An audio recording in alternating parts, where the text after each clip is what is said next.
గిటార్తో మన మ్యూజిక్ను ఇంకో లెవెల్కి తీసుకెళ్లాలనుకుంటే కొన్నిసార్లు ఎక్కడ మొదలు పెట్టాలో తెలీదు కదా. ఈరోజు మనం ఫ్రెట్ బోర్డ్ను అన్లాక్ చేసే ఒక పవర్ఫుల్ టూల్ గురించి మాట్లాడుకుందాం. చాలాసార్లు మనం గిటార్ పట్టుకోగానే కొన్ని కార్డ్స్ వాయించేసి ఆపేస్తాం.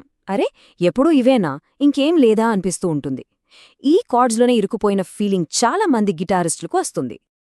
కానీ ఒకే ఒక్క చాలా సింపుల్ షేప్తో అద్భుతమైన మెలోడీలు, చిన్న చిన్న సోలోలు కూడా వాయించొచ్చంటే నమ్మగలరా?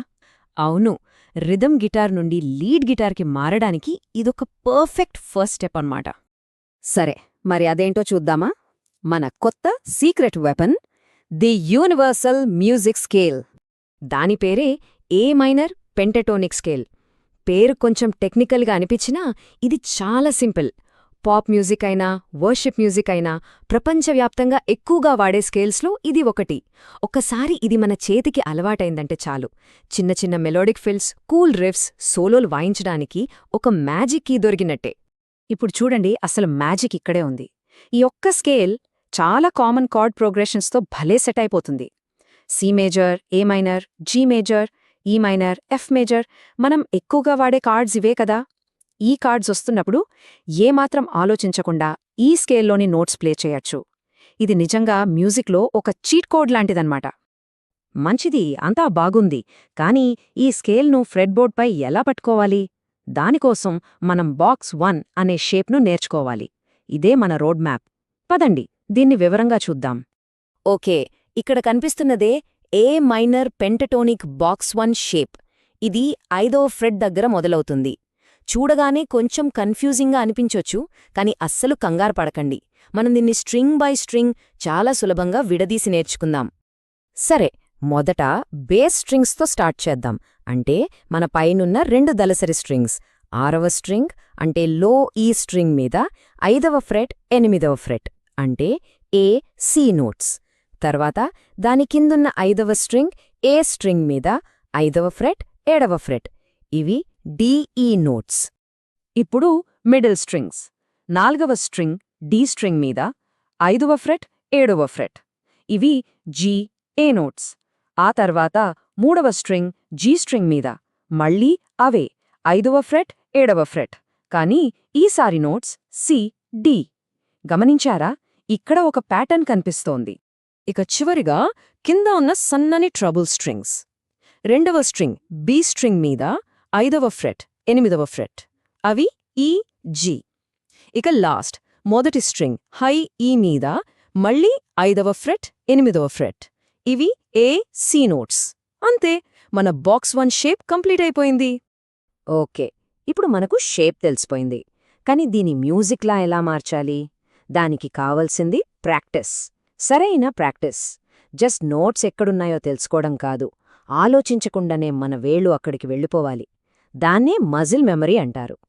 దానికోసం ఇదిగో ఒక సింపుల్ ప్రాక్టీస్ రొటీన్. ఫస్ట్, మెట్రోనోమ్ను 60 బీపీఎం లాంటి స్లో స్పీడ్లో పెట్టండి. సెకండ్, 6వ స్ట్రింగ్ నుండి 1వ స్ట్రింగ్ వరకు స్కేల్ను పైకి వాయించి మళ్ళీ కిందకి రండి. థర్డ్, ఆల్టర్నేట్ పికింగ్ వాడండి. అంటే డౌన్ అప్, డౌన్ అప్. ఇది చాలా ముఖ్యం. ఫోర్త్, ఆలోచించక్కర్లేకుండానే వేళ్లు ఆటోమేటిక్గా వెళ్ళిపోయేంతవరకు రిపీట్ చేస్తూనే ఉండండి. సరే, స్కేల్ నేర్చుకున్నాం, ప్రాక్టీస్ ఎలా చేయాలో చూసాం. ఇప్పుడు అసలు సిసలైన మ్యాజిక్ మొదలుపెడదాం. ఈ స్కేల్ని వాడి మన మొదటి మ్యూజికల్ ఫిల్మ్ ఎలా క్రియేట్ చేయాలో చూద్దాం. అంటే ఈ స్కేల్తో నిజమైన మ్యూజిక్ చేద్దాం. అసలు మ్యూజికల్ ఫిల్ అంటే ఏంటి? సింపుల్గా చెప్పాలంటే, ఒక కార్డ్ నుండి ఇంకో కార్డ్కి మారేటప్పుడు మధ్యలో వచ్చే గ్యాప్లో వాయించే ఒక చిన్న మెలోడిక్ పీస్. ఇది పాట రిథంను డిస్టర్బ్ చెయ్యదు, దానికి ఇంకాస్త అందాన్ని యాడ్ చేస్తుందన్నమాట. దీనికి ఒక చాలా సింపుల్ ఐడియా ఇక్కడగుంది. ఒక కార్డ్ చేంజ్ అవడానికి ఠీక్ ముందు బీట్ 4 మీద 1వ స్ట్రింగ్ అంటే ఆ హై ఈ స్ట్రింగ్ మీద 8వ ఫ్రెట్ నుండి 5వ ఫ్రెట్కి వాయించండి. అంటే సి నోట్ నుండి ఏ నోట్కి ఒక చిన్న జారుడు. ఇక్కడ మనం గమనించాల్సిన విషయమేంటంటే 2 నోట్స్ అంతే. మనం నేర్చుకున్న స్కేల్ నుండి జస్ట్ 2 నోట్స్ వాడి ఒక ప్రొఫెషనల్గా వినిపించే లీడ్ ఫ్రేజ్ని క్రియేట్ చేయొచ్చు. చూసారా, మ్యూజిక్లో అందం ఎప్పుడూ సింపుల్గా ఉండటంలోనే ఉంటుంది. అయితే 2 నోట్స్ ఎందుకో అంత పవర్ఫుల్గా అనిపిస్తాయి? ఇక్కడే మనం సంగీతంలో స్పేస్ లేదా ఖాళీ యొక్క గొప్పతనం గురించి మాట్లాడుకోవాలి. ఎప్పుడూ నోట్స్ వాయిస్తూ ఉండటం కాదు, కొన్నిసార్లు తక్కువ వాయించడమే ఎక్కువ ఎఫెక్ట్నిస్తుంది. ఈ స్లైడ్లోని పోలిక ఈ విషయాన్ని చాలా బాగా చెప్తోంది. మ్యూజిక్లో ఫిల్స్ అనేవి మనం ప్రార్థన చేసేటప్పుడు చెప్పే చిన్న చిన్న రెస్పాన్సెస్ లాంటివి. ఈ రెండు కూడా మెయిన్ వాయిస్కి సపోర్ట్గా ఉంటూ దానికింకాస్త కలర్ యాడ్ చేస్తాయి. అంతేకాని మెయిన్ వాయిస్ని డామినేట్ చెయ్యవు. మధ్యలో ఊపిరి పీల్చుకోవడానికిచ్చే గ్యాప్ లాంటివి. పెంటటోనిక్ స్కేల్ ఎందుకంత బావుంటుంది? ఎందుకు ప్రపంచమంతా దాన్నిష్టపడుతుంది? దాని సీక్రెట్ ఇదే. పెంటటోనిక్ స్కేల్లో ఉండే గ్యాప్స్ అదే దాన్ని అంత బాగుండేలా చేస్తుంది.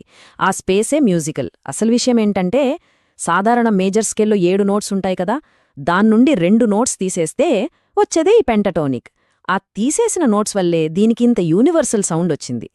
ఈరోజు మనం ఏ మైనర్ పెంటటానిక్ స్కేల్ ప్రపంచంలోకి ఒక చిన్న అడుగు వేశాం. దాన్ని ఎలా వాయించాలో, ఎలా ప్రాక్టీస్ చెయ్యాలో, దాన్ని మ్యూజిక్గా ఎలా మార్చాలో చూశాం. సో ఇప్పుడు ఈ 5 నోట్స్ చేతిలో ఉన్నాయి. మరి ఈ 5 స్వరాలతో మనం ఏ సంగీతాన్ని సృష్టించబోతున్నాం? మన సృజనాత్మక ప్రయాణాన్ని మొదలుపెట్టాల్సిన సమయం ఇదే.